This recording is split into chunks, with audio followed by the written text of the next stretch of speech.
አነጋጋሪው የዳናዊት ሽምግልና እውነት በዚህ ዘመን እውነተኛ ፍቅር አለ ወይ ያስባለው የጥንዶቹ አነጋጋሪ የህይወት ጉዞ ዓለማዊ ሰርጎችን በመንፈሳዊ ፕሮግራም የማጀብ አካሄዶች የሆነ መስመር ቢኖራቸው ባይ ፍቅራቸውን በትዳር አስረውታል። ምንም ሌላ ቃል የለኝም። በጣም የሚገርም ነው። እኔ ከቅርብ ጊዜ ወዲህ ካየኋቸው ነገሮች መካከል በጣም ያስደሰተኝ ነገር ሰው መንፈሳዊ የሰርግ ስነ ስርዓት ማድረግን እየወደደ መጥቷል እና እንደ ፋሽን እንዳይሆን ምናልባት ፍጻሜው ምን ይሆን የሚል ጥያቄ እንጠይቃለን። ያሁን የዚህ ሽምግልና ፍጻሜ ምን ይሆን የሚል ጥያቄ እንጠይቃለን። እንደ ቀላል የምናያቸው እንደ ቀልድ የምናያቸው ነገሮች እየተለመዱ ይመጡና የሆነ ሰዓት ላይ ካልቸር መሆን ይጀምራል። ይህች ብርቱ ሴት ይህችን ልባም ሴት ማን ያገኛታል ተብሎ በመጽሐፍ የተነገረላት ይህች ሴት ናት። ይህ ኢትዮ ቪዥን ሚዲያ ነው። በሀገር ውስጥና በውጭ ሀገር የተለያዩ ማህበራዊ ጉዳዮች ላይ ሐሳቦች ለጉድ ይሰጡበታል፣ በተለያየ አቅጣጫ ይታዩበታል። የትም ቦታ ያልሰማችኋቸውን አስገራሚ አሳዛኝና ግሩም ታሪኮችን እንዲሁም ቃለ መጠይቆችን እዚህ እኛ ጋር ታገኛላችሁ።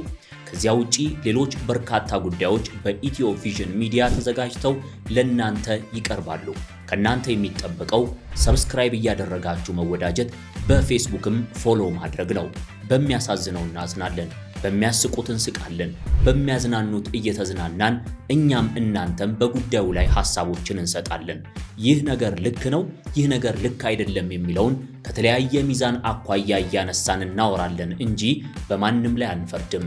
ኢትዮ ቪዥን ሚዲያ፣ ከመፍረድ እንመለስ። እግዚአብሔር ይመስገን ነግቷል። አነጋጋሪው የዳናዊት ሽምግልና እውነት በዚህ ዘመን እውነተኛ ፍቅር አለ ወይ ያስባለው የጥንዶቹ አነጋጋሪ የህይወት ጉዞ በዛሬው የኢትዮ ቪዥን ቆይታችን ተካቷል። ሰላም ውድ የኢትዮ ቪዥን ቤተሰቦች በያላችሁበት እንዴት አላችሁ? ባላችሁበት ሀገር ባላችሁበት ቦታና ሰዓትን የሰዓት አቆጣጠር እንደምን ውላችኋል? እንደምን አምሽታችኋል? እንደምን አድራችኋል? ጥሩ ጊዜ እንዲሆንላችሁ እንመኛለን። ሰላም ጤና ብዝት ይበልላችሁ። መላኩ ይልማ ከእናንተ ጋር ቆይታ አደርጋለሁ። ዛሬም የተለያዩ ጉዳዮችን ይዘናል። እናንተ ሰብስክራይብ ታደርጋላችሁ፣ እኛ ሐሳቦችን ከዚህ ተኮስ እናደርጋለን። እነዛን ሐሳቦች ተቀብሎ ሐሳብ አስተያየት መስጠት ይቻላል። ላይክ ያደረጋችሁ ቪዲዮውን እስከ መጨረሻው ተመልከቱት። ምርጥ ቆይታ ይሆንላችሁ። ወደ መጀመሪያው ጉዳይ አለፍን። ይህን ቪዲዮ አይተነው እንመለስ እስኪ። ከኔ ሞላበት ያንን ሰገነት ልቀላቀለው ተመኘው በእውነት ልዘምርልህ ባይገባኝም ዝም የሚል ልሳን አልሰጠኸኝም። በዘባነ ኪሩብ ለሚቀመጠው በእሳት ድንጋዮች ቅጥሩን ላጨረው ዘምሩ ለእግዚአብሔር ለጌታ ዘምሩ። የተከበረ ነው። እንግዲህ የምታዩት ዳናዊት አረጋይ ናት። ዳናዊት አረጋይ በተለይ ማስታወቂያ ተኮር በሆኑ ቪዲዮዎችና በውጫዊ ገጽታዋ በጣም ሰፊ ትኩረት ስባ የነበረች ወይም የሳበች ኢንፍሉዌንሰር ናት፣ ቲክቶከር ናት። በቲክቶክ ላይ ነው በደንብ የምናውቃት። ዳናዊት አረጋይ በተለይ በዋነኝነት በሚባል ደረጃ ቪዲዮዎቿ ይሄ የቲክቶክ ሞዴል አይነት እንቅስቃሴዎች እንደዚሁም ደግሞ ማስታወቂያ ተኮር ቪዲዮዎች ምናምን ናቸው በአብዛኛው ስትሰራ የምናውቃትና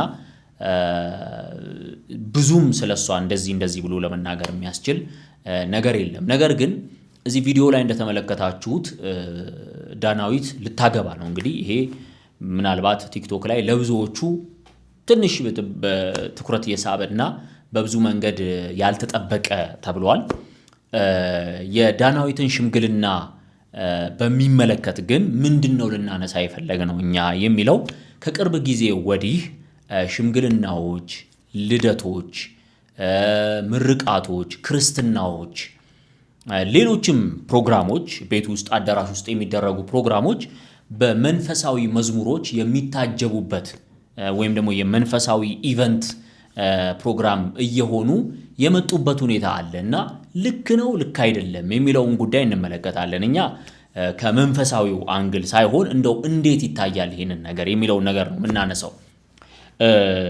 በማንም ላይ አንፈርድም። ያው እንደምታውቁት ኢትዮቪዥን ዋነኛ መፈክሩ ከመፍረድ እንመለስ ነው። ነገር ግን የሆነ ነገር ሲከናወን ልክ ነው ልክ አይደለም የሚለውን ነገር ከተለያዩ እሴቶችና ሞራሎች አኳያ መዝነን ልክ ነው ልክ አይደለም የሚሉ ነገሮችን እናነሳለን እና ዳናዊት አረጋይ ልታገባ ነው። ሽምግልናዋን እንግዲህ እነ ዲጄኤቢ ዲኮር ነው ያዘጋጀው።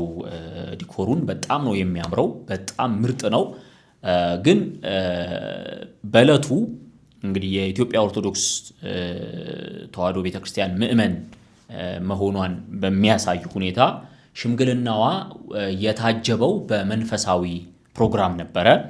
ይኸውም እንግዲህ ከቅርብ ጊዜ ወዲህ በርካቶቻችን እንደምታውቁት በመንፈሳዊ ሰርጎች፣ የመንፈሳዊ ፕሮግራሞች ላይ መንፈሳዊ ኢቨንቶች መዘጋጀት ጀምረዋል። ለምሳሌ በዘማሪዎች አንድ ላይ በመሆን መዘምራን ወይም ተቀባዮች ወይም አጃቢዎች አንድ ላይ ሆነው ታዋቂ ዘማሪያን አንድ ላይ የሆኑና ያንን ፕሮግራም የማጀብ ከዛ ስጦታ የመስጠት ፕሮግራሙን በዲኮርን በምንም የማሳመር እንደዚህ አይነት ፕሮግራሞች እየተሰሩ ነው ከቅርብ ጊዜ ወዲህ።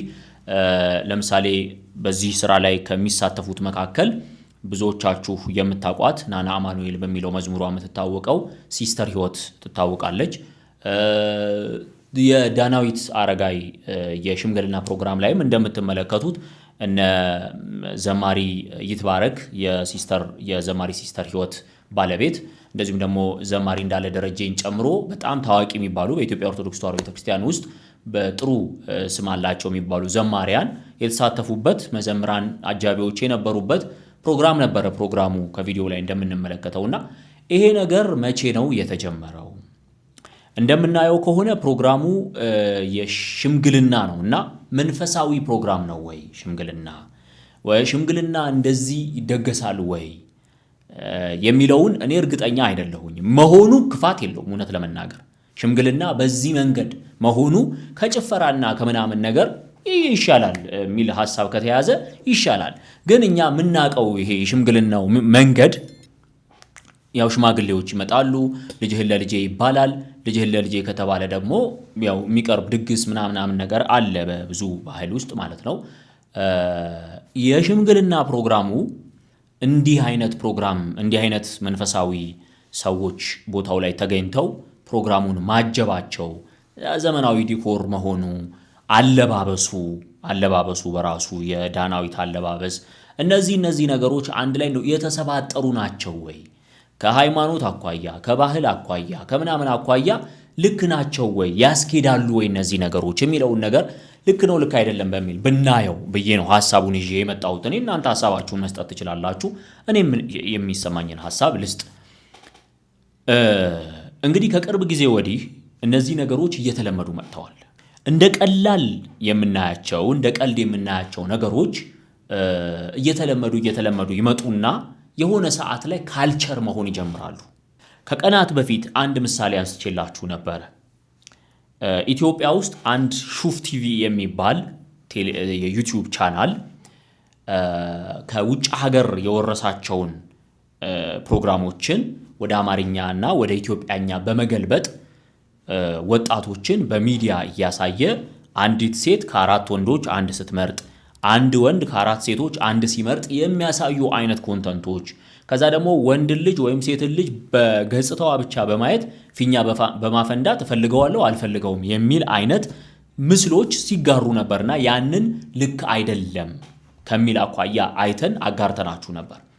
ነገር ግን ሹፍ ቲቪ አሁን ያለበት ደረጃ ላይ ለመድረስ በጣም ቀድመው የነበሩ የሬዲዮ የመጽሔት የምናምን ፕሮግራሞች ሚና አላቸው ለዚህ ብለን ነበር። እንደ ቀላል ጥሩ ናቸው፣ ጥሩ ጅምር ነው ብለን የጀመርናቸው ከባህሏ ሸርተት ብለን ምን አለበት ብለን የጀመርነው። እኔ አንዲት ወዳጄ ምን አለበት ሞት አለበት ትላለች እና ምን አለበት ብለን የጀመርናቸው ነገሮች አምጥተው ነው እዚህ አሁን ሹፍ ቲቪ ላይ የሚቀርቡ ፕሮግራሞች ላይ ያደረሱን ብዬ ነበረ።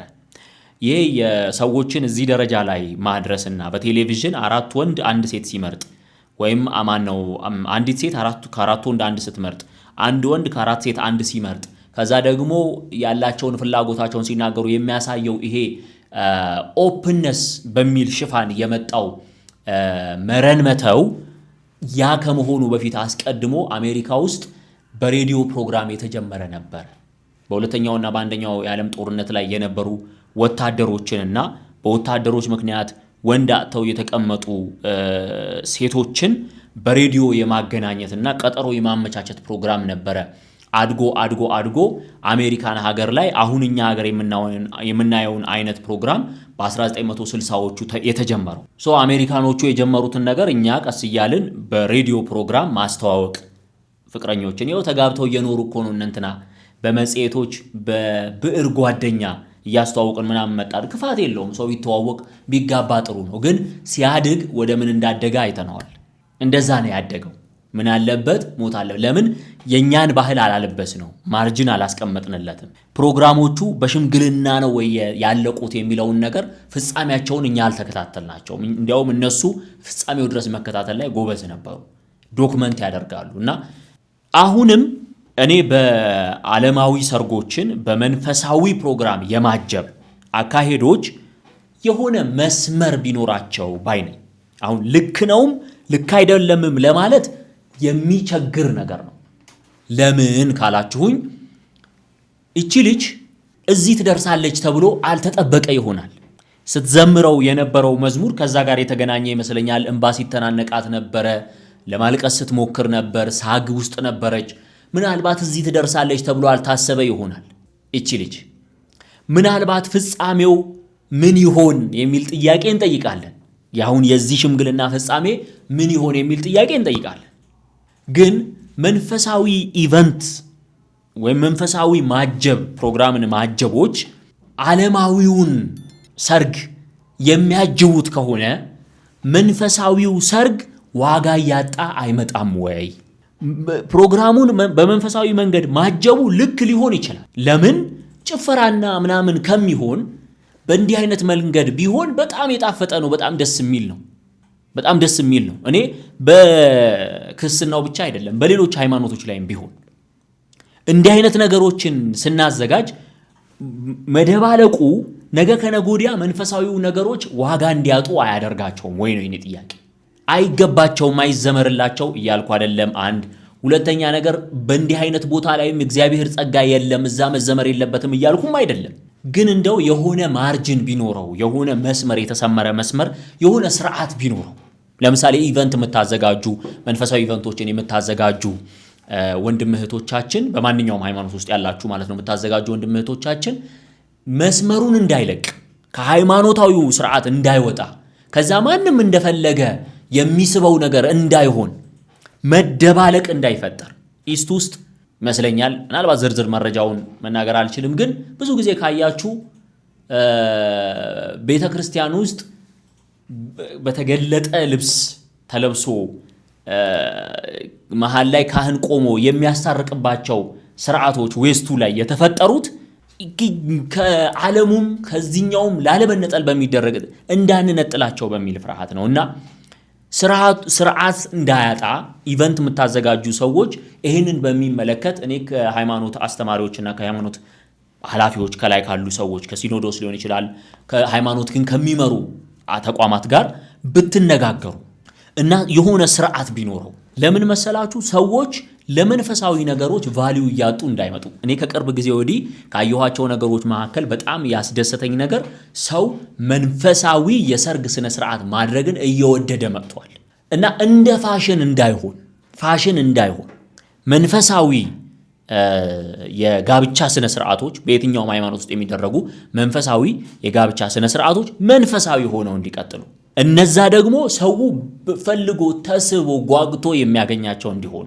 ብቻ ለማንኛውም ዋጋ የሚያሰጥ ነገር ስለሆነ ዋጋ ስላለው ለዛ ነገር ቫልዩ ብንሰጠው የሚል ነው። እኔ ዳናዊት እንዲህ ያለ ፕሮግራም በማክበርሽ ወይም በማሳለፍሽ ሽምግልናሽ በዚህ መንገድ በማለፉ በጣም ደስተኛ ነኝ። በጣም እድለኛ ነሽ።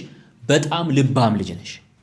ይህንን ማሰብሽ ራሱ በጣም ትልቅ ነገር ነው። ማለት ሻምፓኝ በሚከፈትበት በሚጨፈርበት ብዙ ማይሆኑ ነገሮች በሚደረጉበት ሁኔታ ውስጥ አንቺ እንዲህ ያለውን ፕሮግራም በመንፈሳዊ ነገር ባጅበው ብለሽ ማድረግሽ በጣም የሚያስቀና በጣም ደስ የሚል ነገር ነው። ግን ደግሞ እኔ ነገ ከነጎዲያ እንዲህ የጀመርነው ነገር ጋብቻውም እንዲሁ እንዳይሆን፣ መቀላቀል እንዳይሆን፣ መደባለቅ እንዳይሆንና መንፈሳዊውን ከዓለማዊው መለየት አቅቶን መባከን ውስጥ እንዳንገባ ኢቨንት የምታዘጋጁ ሰዎች ጥንቃቄ ብታደርጉ የሚል መልእክት ብቻ ነው ማስተላልፈው። በጣም ከትልቅ አክብሮት ጋር መንፈሳዊ ኢቨንት የምታዘጋጁ ሰዎች ትልቅ ጥንቃቄ አድርጉ። ለዳናዊት አረጋይ የማስተላልፈው መልእክት፣ ዳናዊት አረጋይ ይሄ ሰርግሽ በመንፈሳዊ መንገድ ቢቋጭ ብዬ እመክራለሁ። በሃይማኖትሽ በሚፈቀድልሽ ሃይማኖቱ በሚፈቅድልሽ መንፈሳዊ ስርዓት ሰርግሽ ቢጠናቀቅ መልካም ነው ላለው። ሌላ ዝርዝር ነገር ውስጥ አልገባም። ይቅናሽ፣ ጥሩ ትዳር ይሁንልሽ፣ ፈጣሪ ትዳርሽን ይባርከው፣ በደንብ የምትባረኪበት ትዳር እንዲሆን እመኝልሻለሁ። ወደ ቀጣዩ ጉዳያችን እንለፍ። ቀጣዩ ጉዳያችን ስናልፍም ከዚሁ ጋር የተያያዘ ነው። እውነተኛ ፍቅር አለ ወይ? ልባም ሴትን ማን ያገኛታል? ይህን ፎቶ ተመልከቱት። በዚህ በምስሉ ላይ የምትመለከቷቸው ጥንዶች እውነተኛ ፍቅር ዛሬም አለ የሚያሰኝ ድንቅ ምስክርነቶች ናቸው። ሰው ልቡ ከፈለገ፣ ልቡ ከወደደ በምንም ፈተና ውስጥ አብሮ ለመኖር እንደማይቸገር እውነተኛ ፍቅር መኖሩን ማሳያ። ፍቅር ይደበዝዛል፣ ፍቅር ይጠፋል፣ ፍቅር ይሸሻል ለሚለው ከዛ ደግሞ የዚህ ዘመን ምን ፍቅር አለ ይባላል። በዚህ ዘመን ምን ፍቅር አለ ይባላል። ከዘመን አይደለም ከሰው ነው ችግር። በዚህ ዘመንም ግን ፍቅር እንዳለ የዚህ ዘመን ትውልድ ልጅ ፍቅር እንደሚያውቅ ማሳያ የሆኑ ጥንዶች ናቸው። እነዚህ ጥንዶች በቤተ ክርስቲያን ስርዓት ጋብቻቸውን የፈጸሙት ጥንዶች። እንግዲህ እነዚህ ሰዎች እሱ ሙሽራው ሻም ይባላል። በጣም ጎበዝ የረጅም ህልም የነበረው ያለው ብስክሌተኛ ነበር። የብስክሌት ውድድር ተወዳዳሪ፣ በጣም ትልቅ ህልም ያለው ልጅ ነበር የምለው አሁን ስላይደለ ነው። በአሁኑ ሰዓት በመሃል አደጋ ይፈጠራል። ብስክሌተኛ ነው። አደጋ ይፈጠርና ክፉ በሆነ ሁኔታ ይጎዳል። መንቀሳቀስ እስካይችል ድረስ ይጎዳል እና እንቅስቃሴው በዊልቸር ይሆናል። እንግዲህ ጮኛ አለችው፣ አብራው ናት። አንድ ሰው እንዲህ ባለ ሁኔታ ሲጎዳ እና ከዓመት በላይ ሲቆይ እንዴት ነው ምኖረው ከዚህ ሰውዬ ጋር የሚል ሁኔታ ይፈጠራል። አብሮ መኖር መትጋት የሃይማኖትም ባህልም ሰውነትም የሚፈቅደው ነገር ነው። በማንኛውም ችግር ውስጥ አብሮ መኖር፣ አንድ ጊዜ ከተጋቡ በኋላ ወይም አንዴ ከተዋደዱ በኋላ አብሮ መኖር ትጋት ይጠይቃል። በጣም ፈታኝ ነው። የሰው አፍ አለ፣ የራስ አእምሮ ይፈትናል። ስጋ አመፀኛ ነው፣ በተለያየ መንገድ ይፈትናል። እሱን ይዞ ማንቀሳቀስ አለ፣ ከቦታ ቦታ ማድረግ፣ ወደዛ ወደዚህ መውሰድ አለ። ብዙ ሀስሎች አሉት፣ እኛ እናቀው። ይሄንን ሁሉ ለመቀበል የምትፈልግ ሴት እንዴት ያለች ሴት ናት? ይሄን ተቀብዬ አብሬ እኖራለሁ የምትል ሴት እንዴት ያለች ልባም ሴት ናት? ይህች የምታዩት ሙሽራ ግን ይሄንን ተቀብላ አብራ ለመኖር በመረረውም በጣመውም አብራው ልትሆን ቃል ገብታ እግሩ ልትሆን ወዳ አግብተዋለች። ፍቅራቸውን በትዳር አስረውታል። ምንም ሌላ ቃል የለኝም። በጣም የሚገርም ነው ይሄ።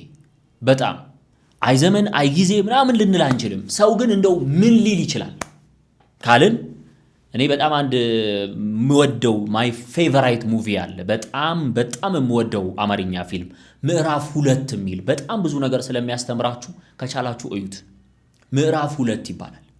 ምዕራፍ 2 ፊልም ላይ ክሊፑን እኔ ላሳያችሁ። በቃ አንድ ሰው አደጋ ቢደርስበት ሚስቱ ምን ልትል ትችላለች የሚለውን እስቲ እንየው። ይሄ ዘ ወረስት ኬስ ሲናሪዮ ወይም ደግሞ እንደው መጨረሻ ሰው ሊል የሚችለው ይሄንን ነው። ፊልማችን ላይ የወጣበት ምክንያት የእውነተኛው ዓለም ነጸብራቅ ነው ስለሚባል ነው። እንዲህ አይነት ነገር ሊኖር ይችላል፣ እንዲህ አይነት ነገር ሊፈጠር ይችላል። እነዚህ ወጣቶች ላይ ግን ያ ነገር አልተፈጠረም። ይሁን አሜን ብለው ተቀበሉ፣ ገቡ ይዘው።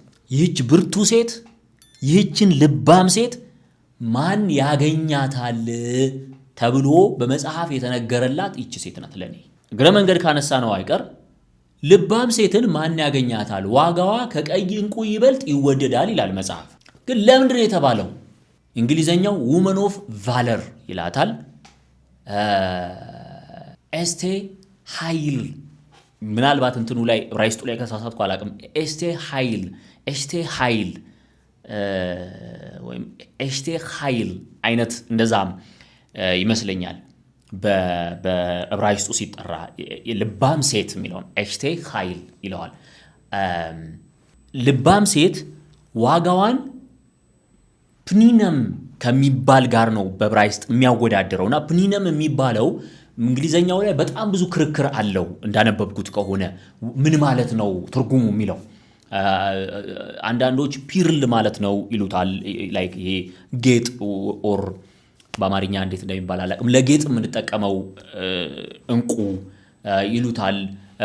ሬድ ኮራል ነው ይሉታል። ሌላም ይባላል። በእኛ በግዕዙ ወይም በአማርኛው ሲፈታ ልባም ሴትን ከቀይ ዕንቁ ጋር ያገናኛታል። ምን ማለት ነው?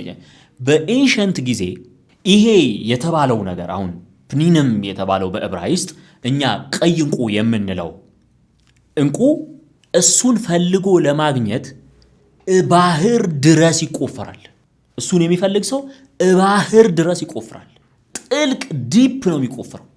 ዘስኬሪየስት በጣም አስፈሪው ዘሞስት ሪስኪንግ ህይወትን ለአደጋ የሚያጋልጥና የመትረፍ እድል ከዛ ጉድጓድ ውስጥ የመውጣት የመትረፍ እድል በጣም አነስተኛ በሆነ ሁኔታ የምትፈልገው ካገኘኸውና ይዘኸው ከወጣህ ደግሞ ዋጋው በጣም ውድ የሚባል አይነት ዕንቁ ነው በወቅቱ።